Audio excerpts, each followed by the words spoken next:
Anthony Morel, vous nous proposez de décoller à bord d'un avion un peu particulier. Il n'y a pas de pilote, tout simplement. L'idée d'une intelligence artificielle aux commandes semble de plus en plus crédible. Ça va même être le sujet probablement de cette édition 2025. Clairement, alors avec un effet quand même, faut imaginer, hein, vous êtes à 10 000 mètres d'altitude, les turbulences commencent, et là vous réfléchissez, oui, il y a personne en fait dans le cockpit.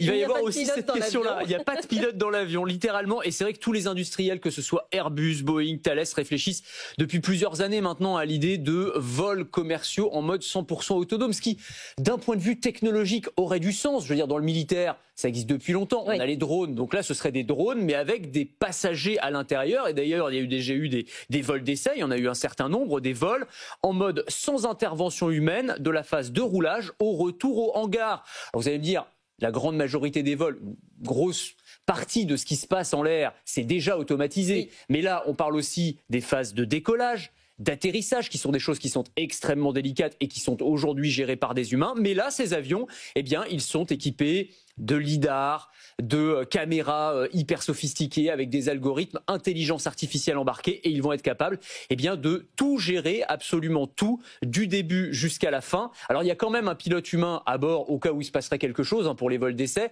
mais c'est l'avion qui fonctionne en mode 100% autonome. Il est capable aussi de prendre en compte toutes les données météo en temps réel et donc d'optimiser par exemple la trajectoire en fonction des vents. Ça permet d'économiser du carburant. Ouais. Et puis il atterrit aussi en mode autonome. Donc on parle vraiment de réduire drastiquement la consommation de carburant, d'améliorer la qualité de service de ces avions. Alors sachant qu'il y aurait quand même un commandant de bord, mais qui serait au sol et qui verrait par les yeux de l'avion et qui pourrait reprendre le contrôle en cas de problème. Je suis pas très rassurée malgré tout ce que vous nous dites sur les données technologiques. Finalement, qui serait prêt à monter dans un avion sans pilote? Je suis pas sûr que beaucoup de gens seraient prêts. Effectivement, la barrière psychologique, elle est juste énorme. Ouais. D'autant que c'est vrai que chaque accident d'avion, on l'a encore vu récemment, elle a un impact psychologique très très fort. Elle impacte très très fort les esprits.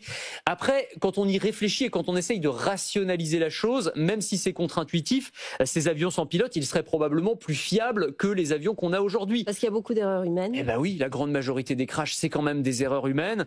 On évite les risques de fatigue, de stress, de distraction, les risques de défaillance du pilote, les scénarios à la Germanwings, vous savez, suicide, le pilote fonce dans une montagne volontairement, ouais. Les risques de détournement, attaque terroriste, on ne peut pas intimider une intelligence artificielle par définition, donc il y a quand même un certain nombre d'avantages évidemment, sachant que tout ça va se faire de toute façon étape par étape. D'abord le fret aérien, hein, là il y a moins d'aspect psychologique évidemment, et puis le premier enjeu, ça va être de supprimer le poste de copilote. On est passé de 3 à 2, et ça avait déjà été un débat à l'époque, hein. Là on passerait de 2 à 1, et peut-être un jour de 1 à 0, on n'y est pas encore. Ça veut dire que les billets pourraient être moins chers? Alors ça c'est possible, alors ça dépend comment les compagnies aériennes répercutent la baisse de masse salariale. Voilà, c'est moi non plus, j'y crois pas tellement. Est-ce que ils prennent ça sur leur marge, ou est-ce que effectivement ils veulent être plus concurrentiels et faire baisser les prix? Bon, ça on verra. Alors sachant que c'est toujours pareil, il y a l'argument, oui mais vous allez mettre tous les pilotes au chômage. Je rappelle qu'il y a une énorme pénurie de pilotes et qu'on va avoir de plus en plus de besoins dans les années et les décennies qui viennent. Donc le fait de pouvoir avoir une intelligence artificielle en support, ce sera plutôt un point très très positif pour l'industrie aéronautique. Merci beaucoup Anthony Morel.